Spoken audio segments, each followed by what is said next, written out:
Salve galera, aqui é Rodrigo Hagabashi em mais um Comentando RPG. Esta está sendo a quarta parte dos comentários que eu estou fazendo sobre o suplemento Anarco da quinta edição de Vampiro a Máscara. Eu estou lendo e traduzindo o conteúdo, porque ainda não tem versão em português. Então, conforme eu vou lendo, eu vou fazendo meus comentários. Eu estou fazendo em pequenas partes para não ficarem vídeos muito longos, porque acabam sendo muitos comentários e muitos trechos que eu tiro do livro para passar aqui para vocês. Então, antes de eu entrar nas três partes de hoje, só repassar com vocês. O suplemento Anarco, ele é dividido em 7 partes, que tem a introdução, o Notes dos Soltos. Antes eu estava chamando de Noite dos Independentes, mas o Independentes não ficou legal. Passava a ideia de que Independentes tem a ver com os clãs independentes. Não. Pelo menos a palavra, que é Unbound, passa a ideia de que são aqueles vampiros que não estão presos a nenhuma seita, nem inclusive ao movimento anarco. Então eu preferi colocá-los como soltos. Então é um trecho que faz vários relatos, seja de anarquistas, sejam de vampiros soltos, sobre o cenário do movimento anarco no mundo. Aí tem o capítulo seguinte que fala dos clãs que compõem o movimento anarco. Depois fala sobre os clãs traidores, que são aqueles clãs que fazem parte da Camarilla, mas integrantes que migraram para o movimento anarco. Fala do ministério, que é os seguidores de Sete, mas que adotaram o nome de ministério, que passam a fazer parte do movimento anarco a partir dessa edição. Falam do algoritmo, que é uma proposta de uso nas narrativas, em que os criadores do cenário propõem para os narradores. E, por fim, camadas de conhecimento a serem adicionadas na criação de personagens anarcos. Então, dando continuidade às partes anteriores, ainda estou no trecho que é Noite dos Soltos, que são relatos de anarcos. Então vamos a mais 3 relatos que são apresentados no livro. E o primeiro relato que eu vou comentar aqui, o título é Guia de Sangue da DI para os Estados Livres Anarcos. Esse trecho ele é contado por DI, uma vampira que perambula pelos Estados Livres Anarcos, que fica localizado na costa oeste dos Estados Unidos. Nesse guia, ela apresenta um conjunto de recomendações para aquele que escolher habitar ou perambular pelos estados anarcos. Ela reafirma, nos relatos anteriores eu já falei sobre isso, mas ela reafirma o evento que foi fundamental para o surgimento dos Estados Livres, que foi a queda do antigo príncipe da Camarilla na região, na Revolução de 1943, que foi possível surgir os Estados Livres Anarcos, que acabou se configurando desde então um retalho de domínios pequenos possuídos por gangues e vampiros individuais. Segundo ela, há 2 fundadores famosos dos Estados Livres, que seria o Salvador Garcia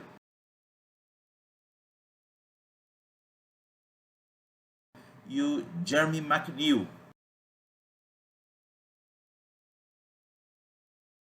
Ambos Bruhá, que eles teriam sido responsáveis pela queda da príncipe da Camarilla, que dominava a região.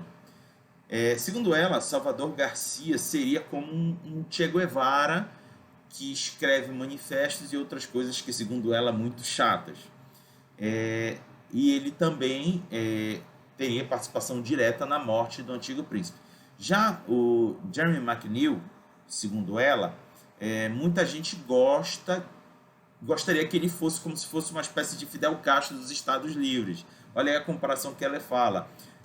O Salvador Garcia como Che Guevara e o Jeremy McNeil como Fidel Castro.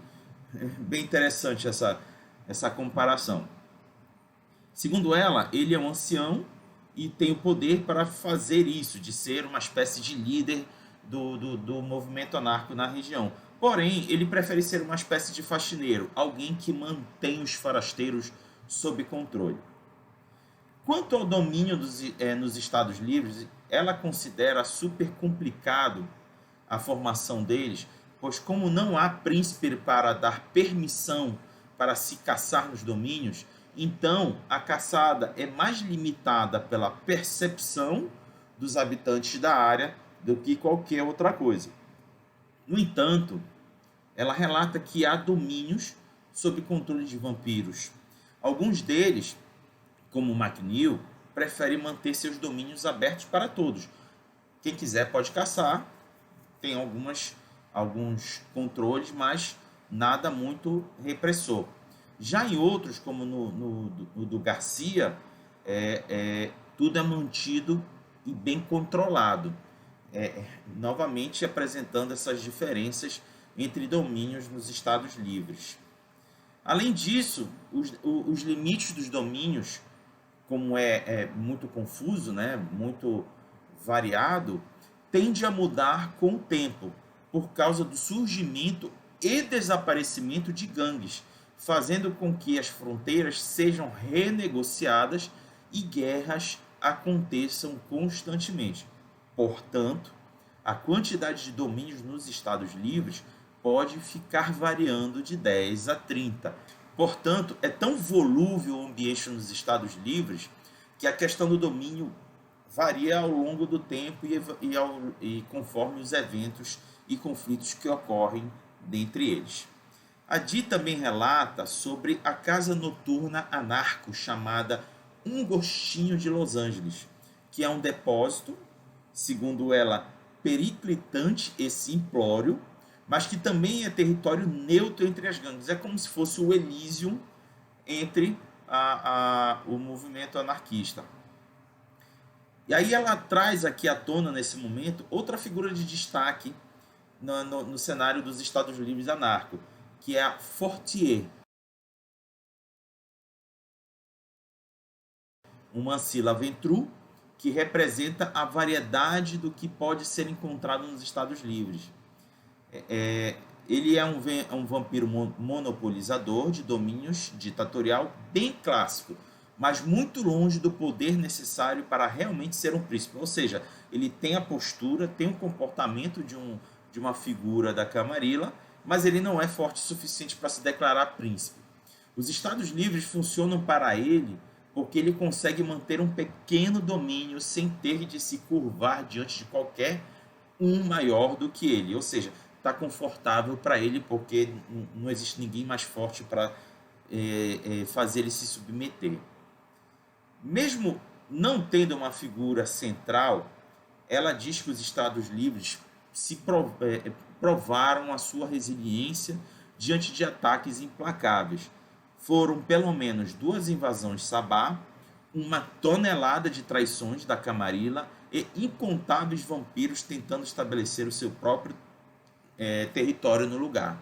Ainda assim, segundo ela, todos eles foram absorvidos e repelidos, demonstrando que não necessariamente o formato distribuído de domínios seja uma fraqueza, porque no momento certo eles se unem e estabelecem uma forte defesa. O mais próximo que os Estados Livres tiveram de um príncipe na Camarilla foi Tara.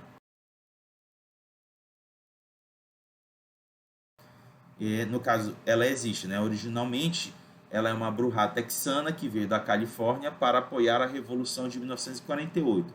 Ela se estabeleceu como uma barão de San Diego e nas décadas desde então se tornou uma garota propaganda dos barões, do formato de governança dos barões, ou seja, uma figura líder que administra todos os demais.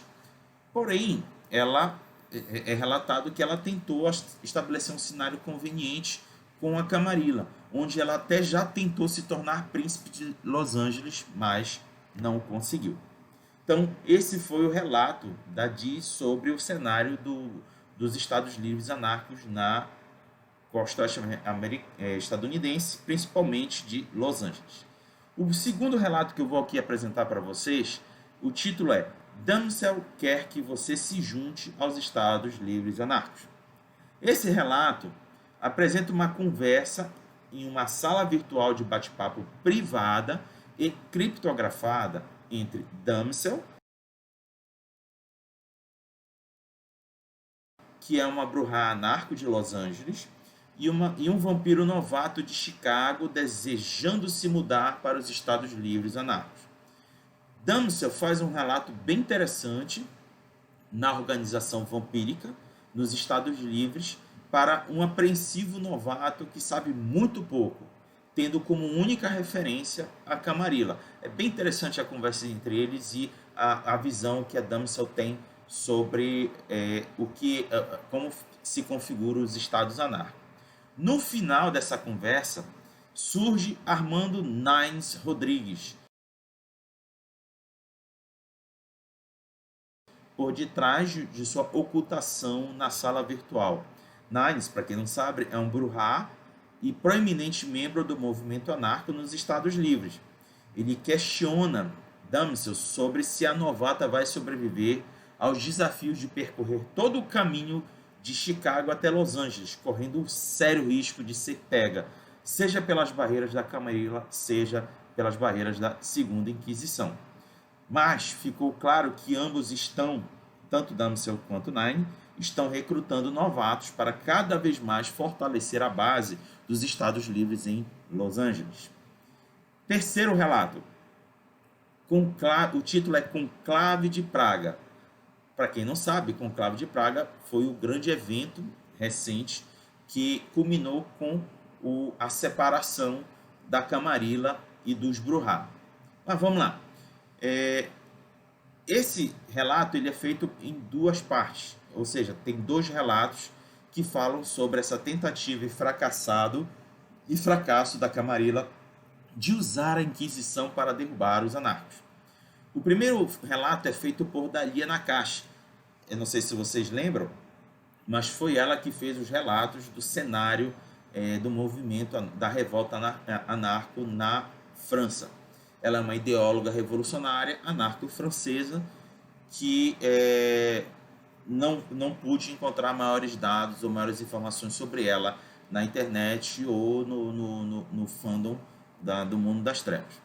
Mas ainda assim, no relato, ela traz novamente um relato sobre o comportamento covarde da Camarilla mediante grandes ameaças, tal como ela relatou que ocorreram duas vezes na França, seja na Revolução Francesa, seja na revolta de 1868. Acho que é isso. Depois eu confirmo para vocês. Ou seja, novamente numa tentativa de causar um enfraquecimento dos anarcos e do próprio ataque sabá que estava ocorrendo recentemente, ela vazou informações para a Segunda Inquisição sobre os domínios tanto dos anarcos quanto do sabá. Ela inclusive relata que tal ato mexeu as estruturas da seita, deixando vários de seus membros enfurecidos, como o bruxá Conde Teobel.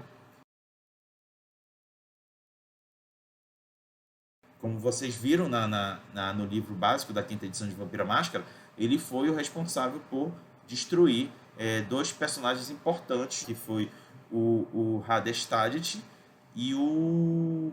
não estou lembrado, mas depois eu falo para vocês. Pieterzun, que eram dois Ventru importantes dentro da seita. E assim se caracterizou, se configurou o Conclave de Praga.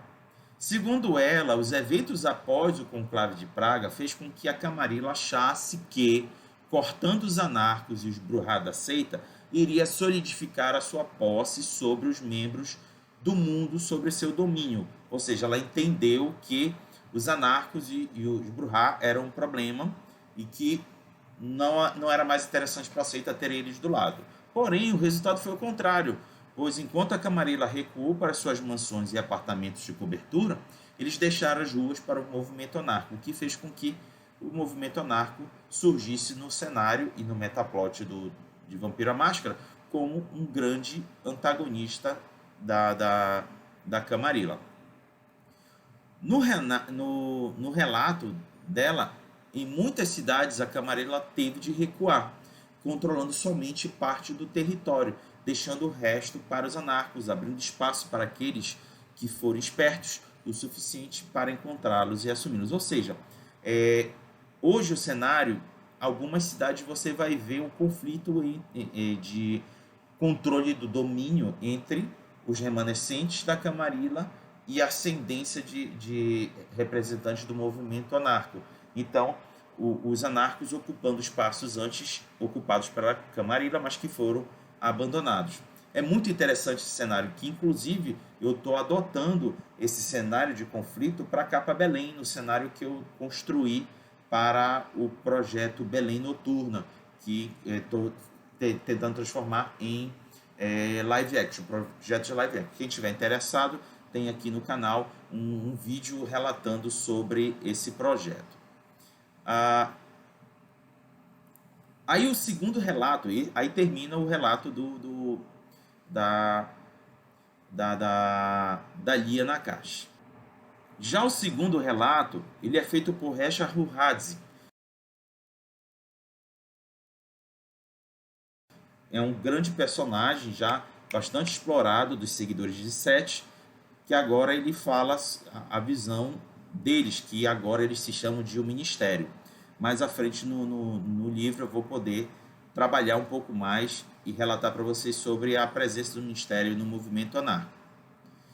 Reforçando, e o relato dele reforça o antagonismo no cenário entre a Camarilla e o movimento anarco. Não é mais Camarilla Sabá, agora é Camarilla Movimento Anarco. Ele comenta sobre o evento onde o Ministério quase se juntou à Camarilla, antes da grande ruptura com os anarcos. Segundo ele, as tratativas de ingresso na seita se arrastaram por muito tempo, o que permitiu ao clã enxergar as verdadeiras fraquezas da Camarilla, que seria de querer manipular os mais jovens para se proteger de qualquer ameaça do mundo mortal. Ele relata ainda perplexo sobre a adesão do clã ao movimento anarco, mas diante do perigo da Segunda Inquisição, a Camarilla já não seria mais segura para eles. Ele reafirma a guerra entre os anciões e os mais jovens, e o quão inseguro é estar sob as manipulações dos antigos que controlam a Camarilla. Por isso, ele prefere estar ao lado dos anarcos. Mas ele termina refletindo que estar ao lado do movimento anarco é a oportunidade perfeita para explorar o caos e trabalhar para o real objetivo do clã, que está além da compreensão das seitas. Então, galera, esse foi o terceiro relato que eu estou trazendo aqui para vocês entenderem como é que é o cenário do movimento anarco descrito no suplemento.